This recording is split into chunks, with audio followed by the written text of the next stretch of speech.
নমস্কাৰ বন্ধুসকল, কেনেকুৱা আছে? আশা কৰোঁ আপোনালোকে আছে ভাল, ময়ো আছোঁ ভাল। আজি আমালোকে গ্ৰেভিটি আৰু এণ্টি গ্ৰেভিটিৰ মাজত পাৰ্থক্যটো দেখিম। তো আপোনালোকে হয়তো গ্ৰেভিটিৰ বিষয়ে জানে, তাও মই অলপকৈ কৈ দিছোঁ। এক্সাম্পল হিচাপে মানুহক যদি গ্ৰেভিটি নাথাকিল হয় তেনেহ'লে আমি খোজকাঢ়িব নোৱাৰিলোঁ হয় আৰু আমি উৰি থাকিলোঁ হয়। আমি কিয় সকলো বস্তুৱে উৰি থাকিল হয়। তো আপোনালোকে জানিলে গ্ৰেভিটি কি। এতিয়া আমি জানিম এণ্টি গ্ৰেভিটি কি। What is anti gravity.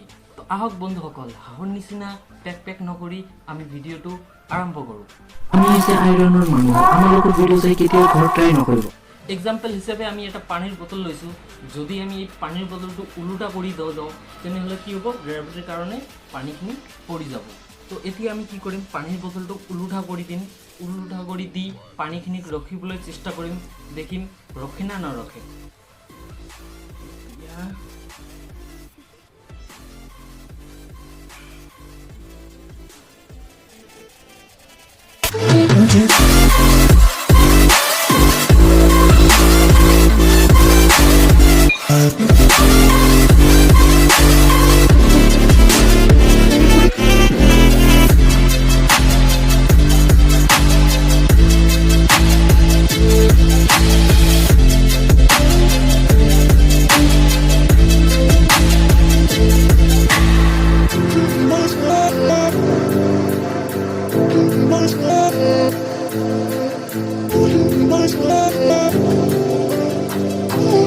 তো আপোনালোকে দেখিব পাৰিছে পানীখিনি ইয়াতে ৰখি গৈছে আৰু বটলৰ পৰা পৰি নাযায়, কিয়নো ইয়াত গ্ৰেভিটি নাই, ইয়াত এণ্টি গ্ৰেভিটি আছে।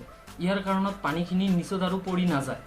আপোনালোকে বুজিব পাৰিছে যে কোনো এটা বস্তু যদি ওপৰতে থাকে তাক আপুনি যিপিনে ইচ্ছা সিপিনে লৈ যাব পাৰে আৰু তাত কোনো গ্ৰেভিটি নাথাকে। এক্সাম্পল হিচাপে এই পানীৰ বটলটো, ইয়াৰ ভিতৰত গ্ৰেভিটি নাই। মই ইচ্ছা কৰিলে ইয়াতো ল'ব পাৰিম, ইয়াতে ল'ব পাৰিম, কিয়নো এইটোত গ্ৰেভিটি নাই। যেতিয়া গ্ৰেভিটি আহিব এইটোত, তেতিয়া পানী যিখিনি পানী আছে সেইখিনি পানী পৰি যাব বটলৰ পৰা। তো এতিয়া আমি কি কৰিম? এই কেঁচিটো এই পানীৰ বটলৰ মুখত দিম।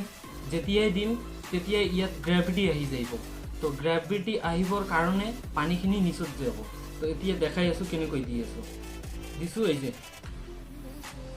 আপোনালোকে বুজিব পাৰিলে কেনেকৈ আমি আপোনালোকে এনেকুৱা ঘৰত কৰে তো মোক ইনষ্টাগ্ৰামত টেগ কৰিব ভিডিঅ'টো দি।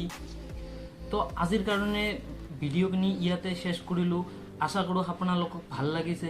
যদি ভাল লাগিছে লাইক কৰিব আৰু আপোনাৰ যিবিলাক ষ্টুডেণ্ট ফ্ৰেণ্ড আছে তাৰ লগত শ্বেয়াৰ কৰিব আৰু ছাবস্ক্ৰাইব কৰিব। আজিৰ কাৰণে বাই বাই, লগ পাই আছোঁ আৰু এটা ভিডিঅ' লৈ। মোৰ অসমবাসীলৈ মই মৰম যাচিলো, অসমৰে সন্তান হৈ ৰচনা ৰচিলো, মোৰ ৰক্তৰে ভৰা